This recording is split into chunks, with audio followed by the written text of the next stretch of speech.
آقائی سید doctor علامہ حامد ربانی صاحب قبلہ اطال اللہ عمرہ کا مجھ پر یہ نہایت کرم ہوا کہ حضرت نے اپنا قیمتی وقت 10 منٹ کا مجھے عنایت فرما دیا۔ حقیقت یہ ہے کہ میں اس مجاز میں یا اس موڈ میں نہیں تھا۔ میری سید رستم صاحب قبلہ سے بات ہوئی تھی کہ سید امیر القادری صاحب سے پروگرام کے بعد ملاقات کر کے ایک تاریخ کے حوالے سے بات کرنی ہے۔ میں اسی لیے آ رہا ہوں اور خاص طور پر صاحب عرس کی بارگاہ میں حاضری دینے، تاکہ بزرگوں کا فیض جو مجھ پر ہے وہ برقرار رہے۔ میں حاضری دینے آیا تھا، لیکن حضرت کا کرم ہوا اور میں آپ کے سامنے گفتگو کرنے کے لیے حاضر آ گیا۔ آئیے بلا کسی تاخیر کے ہم 10 منٹ کا وقت صاحب عرس کے فیض و برکات حاصل کرنے کے لیے استعمال کرتے ہیں۔ درود شریف پڑھیے۔ اللہ رب محمد صلی اللہ علیہ وسلم، نحن عباد محمد صلی اللہ علیہ وسلم۔ میں حضور ثانیہ سرکار ربانی مفسر قرآن علامہ سید غازی ربانی کی بارگاہ میں خراج عقیدت پیش کرتے ہوئے اپنی گفتگو کا آغاز کروں کہ تذکرہ کیسے کروں میں تیری دانائی کا، تذکرہ کیسے کروں میں تیری دانائی کا، میری حد میں نہیں رتبہ تیری بالائی کا، میری حد میں نہیں رتبہ تیری بالائی کا، نہ تکلف نہ بناوٹ۔ دیکھیے گا آپ حضور مفسر قرآن کی شان کیا ہے، نہ تکلف نہ بناوٹ نہ دکھاوا نہ غرور، نہ تکلف نہ بناوٹ نہ دکھاوا نہ غرور، فلسفہ سب سے جدا ہے تیری رعنائی کا، فلسفہ سب سے جدا ہے تیری رعنائی کا۔ رات دن رہتے ہیں قرآن کے نغمے آباد، رات دن رہتے ہیں قرآن کے نغمے آباد، ہے عجب رنگ تیرے در کی پذیرائی کا، ہے عجب رنگ تیرے در کی پذیرائی کا، اور سچ کے عرفان سے ہیں محروم مخالف تیرے، سچ کے عرفان سے ہیں محروم مخالف تیرے، ان کا یہ فعل ہے دارین کی رسوائی کا، ان کا یہ شغل ہے دارین کی رسوائی کا۔ عزیزان ملت اسلامیہ، آپ ان مقدس چہروں کو دیکھیں اور پھر قرآن مقدس کی آیت کو سنیں۔ آج مفسر قرآن کا عرس ہے۔ اللہ قرآن میں فرماتا ہے قُلْ لَا أَسْأَلُكُمْ عَلَيْهِ أَجْرًا إِلَّا الْمَوَدَّةَ فِي الْقُرْبَى، یعنی آقائے کائنات صلی اللہ علیہ وسلم سے خطاب ہے۔ نبی رحمت صلی اللہ علیہ وسلم آپ فرمائیے، نبی رحمت صلی اللہ علیہ وسلم کو کیا فرمانا ہے؟ آؤ میں آپ کو بتاؤں۔ آقائے کائنات کی بارگاہ میں صحابہ حاضر ہوئے ہیں، دست بستہ ہاتھ باندھے ہوئے ہیں، اپنا کچھ مال لے کر کے آئے ہیں، کچھ نذرانے لے کر کے آئے ہیں، کچھ تحفے لے کر کے آئے ہیں۔ یا رسول اللہ، دعوت و تبلیغ کی بنیاد پر آپ نے ہم پر جو احسان کیا ہے یہ بڑا احسان ہے آپ کا۔ اے مصطفیٰ جان رحمت، آپ کے صدقے میں ہمیں قرآن ملا ہے، آپ کے صدقے میں ہمیں ایمان ملا ہے، آپ کے صدقے میں ہمیں رحمان ملا ہے۔ ہماری یہ زمینیں آپ کے صدقے و توسل در بدر بھٹکنے سے بچا لی گئی ہیں، اور ہماری زمینوں کا تقدس آپ کے صدقے میں برقرار ہے۔ اس لیے ہم کچھ نذرانہ لے کر کے آئے ہیں، ہم کچھ تحفہ لے کر کے آئے ہیں، ہم کچھ پیش کرنا چاہتے ہیں، اسے قبول فرما لیجئے۔ اللہ تبارک و تعالی قرآن پاک میں ارشاد فرماتا ہے، اے محبوب آپ ان سے کہیے قُلْ لَا أَسْأَلُكُمْ عَلَيْهِ أَجْرًا إِلَّا الْمَوَدَّةَ فِي الْقُرْبَى، میں تم سے کسی طرح کا کوئی مطالبہ نہیں چاہتا، ہاں اگر کچھ چاہتا ہوں تو صرف یہ چاہتا ہوں کہ میری اہل بیت سے محبت کی جائے۔ عزیزان ملت اسلامیہ، اہل بیت کی محبت کا مطالبہ کیا گیا ہے۔ اب آپ ذرا یہ بتائیے، وہ اہل بیت جن سے جبریل محبت کر رہے ہوں، وہ اہل بیت جس سے خدا محبت کر رہا ہو، قرآن آیت تطہیر جن کے بارے میں بیان کر رہا ہو، اور قرآن پاک جن کی شان بیان کر رہا ہو، ان کی محبتوں کا مطالبہ کر کے نبی کا اپنا فائدہ نہیں تھا، خدا کی قسم یہ مطالبہ بھی ہمارے فائدے کے لیے تھا کہ جب تم رسول اللہ کے شہزادوں سے محبت کرو گے تو خدا تمہیں اپنا محبوب بنا لے گا۔ عزیزان ملت اسلامیہ، یہ محبت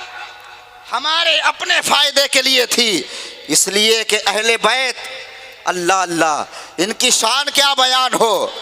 قدر والے جانتے ہیں قدر شان اہل بیت، یہ اہل بیت ہے۔ اللہ کے رسول صلی اللہ علیہ وسلم نے ایک موقع پر ارشاد فرمایا کہ میں تمہارے درمیان دو چیزیں چھوڑے جا رہا ہوں، ایک اہل بیت اور ایک قرآن۔ قرآن اور اہل بیت، دو چیزوں کا مصطفیٰ نے ذکر فرمایا، قرآن اور اہل بیت، یہ دو چیزیں تمہارے درمیان چھوڑے جا رہا ہوں، جب تک ان دو چیزوں کو پکڑے رہو گے کبھی گمراہ نہ ہوگے۔ اور مصطفیٰ فرماتے ہیں کہ قرآن اور اہل بیت یہ دونوں حوض کوثر پر مجھ سے ملاقات کریں گے۔ کیا مطلب؟ مطلب یہ ہے کہ زمانے بدلیں گے، فتنے آئیں گے، آندھیاں اٹھیں گی، طوفان آئے گا، کوئی حق پر ہوگا بعد میں گمراہ ہو جائے گا، کوئی گمراہ ہوگا بعد میں حق پر ہوگا، لیکن خدا کی قسم اہل بیت ایک ایسی ذات کا نام ہے، اہل بیت ایک ایسے خاندان کا نام ہے کہ یہ کل بھی حق پر تھے، آج بھی حق پر ہیں اور قیامت تک حق پر رہیں گے، اس لیے کہ قرآن اہل بیت کے ساتھ ہوگا، اہل بیت قرآن کے ساتھ ہوں گے، تو جو قرآن کے ساتھ ہوگا وہ حق پر ہوگا، قرآن جس کے ساتھ ہوگا وہ حق پر ہوگا، اس لیے اہل بیت کا حق سے ہٹ جانا یہ ممکن ہی نہیں۔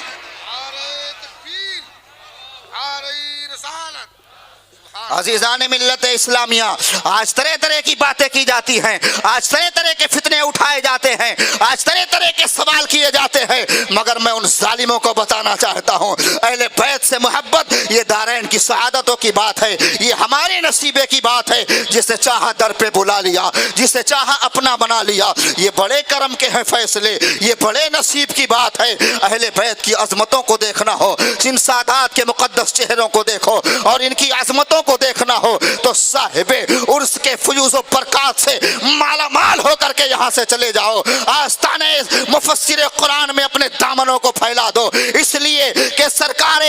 غازی ربانی کا یہ خانوادہ آج جس جاہ و حشمت کے ساتھ آپ کے سامنے موجود ہے، قیامت تک یہ جاہ و حشمت اسی طرح برقرار رہنے والا ہے، کیونکہ صلح پسندی ان کے یہاں ایسی ہے کہ حضرت امام حسن کا جذبہ بھی ان کے یہاں موجود ہے، اور ہمت و جمع مردی ایسی ہے کہ حضرت شبیر کربلا اور حضرت امام حسین رضی اللہ تعالیٰ عنہ کی شان شجاعت بھی ان کے یہاں پائی جاتی ہے۔ آپ ذرا دیکھیں اور ملاحظہ کرتے چلیں، حضرت امام حسن نے کیا ذہن دیا تھا اور میرے امام حسین نے کیا ذہن دیا تھا۔ سادات پر انگلیاں اٹھانے والوں، خدا کی قسم اگر حقیقتوں پر مبنی باتیں ہوں تو 40,000 غرق آہن فوج کے بعد بھی صلح کے کاغذ پر یہ خانوادہ دستخط کرتا نظر آتا ہے، اور اگر حقیقت سے بات پھر جائے تو 72 ہی صحیح 22,000 سے ٹکرا کر بتاتے ہیں، جب ہمارے پاس 40,000 کی تعداد ہوتی ہے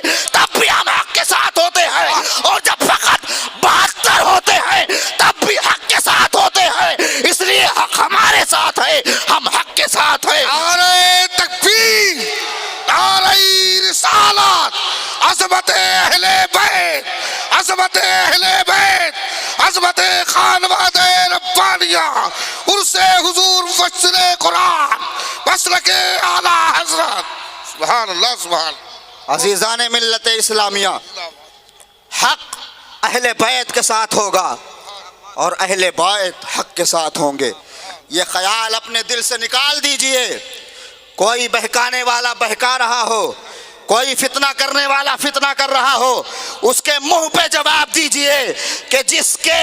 قرآن سے جڑے رہنے کی ضمانت مصطفیٰ نے لے لی ہو، تم کون ہوتے ہو بکواس کرنے والے؟ ذرا ان کی عظمتیں دیکھنا ہو تو پھر کسی بہروپیے پیر کے چھاسے میں آ کر کے نہیں، قرآن کے سائے میں آ کر کے دیکھو۔ زندہ باد زندہ باد، سبحان اللہ سبحان اللہ۔ عرس مفسر قرآن ہے، سرکار غازی ربانی کا عرس ہے۔ آپ نے اب تک بہت کچھ سنا ہے، سرکار غازی ربانی اللہ اکبر وہ عظیم شان کے مالک ہیں کہ 1000 آندھیاں آئیں، 1000 طوفان اٹھے، مگر سرکار غازی ربانی نے جس شمع کو جلایا تھا، جس قلعے کو تعمیر کیا تھا، اسے اتنا عروج عطا کیا کہ آج دنیا کے کونے کونے میں ربانیوں کی دھوم مچی ہوئی ہے۔ مظہر قسم خدا کی یہ مرشد کا فیض ہے، مظہر قسم خدا کی یہ مرشد کا فیض ہے، ربانیوں کی دھوم ہے ہر کارگاہ سبحان اللہ عزیزان ملت اسلامیہ، باتیں کرنے والے باتیں کرتے ہیں، مریدوں کے درمیان بیٹھ کر مشورے دینا بہت آسان ہے، بڑی بڑی باتیں کر کے پیر مغا بن جانا بہت آسان ہے، مگر میدان عمل میں اتر کر کام کر کے دکھانا یہ بہت مشکل ہے۔ حضور مفسر قرآن نے دو چار صفحے یہاں سے چرا کر، دو چار پیراگراف یہاں سے لے کر کے، دو چار عبارتیں وہاں سے اٹھا کر، چند جملوں کو ترتیب دے کے، چند صفوں کو مریدوں کے حوالے کر کے کتابیں چھپوا کر مصنف کتب کثیرہ بننے کا سپنا نہیں دیکھا ہے، بلکہ زندگی بھر انہوں نے ایک کتاب کی خدمت کی ہے، 72 سالوں تک انہوں نے ایک کتاب کی خدمت کی ہے، 60 سال تک انہوں نے ایک کتاب کو پڑھایا ہے، وہی کتاب جسے غار حرا سے مصطفیٰ لے کر کے آئے تھے، وہی کتاب جو انقلاب کی کتاب ہے، وہی کتاب جو تمدن کی کتاب ہے، وہی کتاب جو تہذیب کی کتاب ہے، وہی کتاب جو رحمت کی کتاب ہے، اسی ایک کتاب پر حضور مفسر قرآن نے کام کیا ہے اور کام کر کے بتایا ہے کہ سنو سنو، ہمیں کسی دوسرے کتاب کی، ہمیں کسی دوسرے کی ضرورت نہیں ہے، بلکہ اقرا کے ذریعے تعلیم بھی قرآن دے رہا ہے، القلم کے ذریعے قلم کی توانائی بھی قرآن دے رہا ہے۔ اتر کر حرا سے سوئے قوم آیا اور ایک نسخے کیمیا ساتھ لایا، اسی نسخے کیمیا کی ساری زندگی خدمت کر کے جامعہ ربانیہ قائم کیا، الحرا اسلامیہ انٹر کالج قائم کیا، تاکہ زمانہ دیکھ لے کہ خانوادہ ربانیہ کا پیر صرف نذرانے نہیں وصولتا ہے، بلکہ عالم بھی بناتا ہے، IAS بھی بناتا ہے، دین بھی پڑھاتا ہے، دنیا بھی پڑھاتا ہے، قلم بھی تھماتا ہے، کتاب بھی تھماتا ہے۔ زندہ باد زندہ باد، نعرہ تکبیر، نعرہ رسالت، فیضان حضور مفسر قرآن، فیضان حضور مفسر قرآن، سبحان اللہ۔ عزیزان ملت اسلامیہ، ساری زندگی اس ایک کتاب پر خدمت کی۔ مفسر قرآن ہونا کوئی آسان کام ہے عزیزان ملت اسلامیہ؟ اور پھر حضور مفسر قرآن نے جو کام کیا وہ کسی ایک خطے یا کسی ایک علاقے یا شہر باندہ ہی کے لیے کام نہ تھا، بلکہ زمانوں کے لیے وہ کام تھا۔ حضور مفسر قرآن نے ایسے ماحول میں اپنے کام کا آغاز کیا جب بندیل کھنڈ کے علاقے میں جہالت کا دورہ تھا، کوئی شرابی تھا، کوئی جواری تھا، کوئی ظلم کرتا تھا، کوئی سود کا کاروبار کرتا تھا، کوئی زمینوں کا ناجائز استعمال کرتا تھا۔ ایسے میں حضور مفسر قرآن نے کسی میدان کا اگر انتخاب کیا ہے تو تعلیم کے میدان کا انتخاب کیا ہے، اس لیے کہ وہ مفسر تھے، قرآن کے اسلوب کو جانتے تھے، قرآن کے اصول کو جانتے تھے، قرآن کے مجاز کو جانتے تھے۔ انہوں نے جانا تھا کہ عرب کی سرزمین پر بے شمار برائیاں پائی جاتی تھی، مگر قرآن نے جب آغاز کیا ہے تو تعلیم سے آغاز کیا ہے، اس لیے تمام برائیاں خود بخود دم توڑ دیں گی۔ پہلے جامعہ ربانیہ قائم کر دیا جائے، جب علم کی شعاعیں پھوٹیں گی تو برائیاں ختم ہوتی ہوئی نظر آئیں گی، اور جب حرا اسلامیہ انٹر کالج قائم ہوگا تو ہمارے ایک بیٹے کے ہاتھ میں قرآن ہوگا تو ایک بیٹے کے ہاتھ میں کمپیوٹر ہوگا۔ ارے تم نے آج نعرہ لگایا ہے ایک ہاتھ میں قرآن اور ایک پہ کمپیوٹر ہونا چاہیے، مفسر قرآن نے اس کا پہلے ہی انتظام کر دیا ہے کہ ایک ہاتھ پہ قرآن ہو، ایک پہ کمپیوٹر ہو۔ میرا ماننے والا انٹر کالج کی تعلیم بھی جانتا ہو، جامعہ ربانیہ کی تعلیم۔ زندہ باد زندہ باد، سبحان اللہ، بولو۔ تم نے تقلید کی ہے مفسر قرآن، یہ کوئی نئی بات نہیں ہے۔ ماشاءاللہ، مفسر قرآن کا مشن ہے جو غیروں کے منہ سے بلوایا جا رہا ہے، اور یہ فیض ہے حضور مفسر قرآن کا۔ اور انشاءاللہ اگر آپ ان مقدس ہستیوں سے جڑے رہے تو وہ دن دور نہیں ہے جب پلاننگ کرنے والے آپ اپنی موت مر جائیں گے، مگر ان خانوادے کے بزرگوں کی برکت سے سنیت کا اور اسلام کا پرچم لہراتا نظر آئے گا، اس لیے کہ ہمارے سینوں میں امام حسین کی کٹی ہوئی گردن کا احساس زندہ ہے۔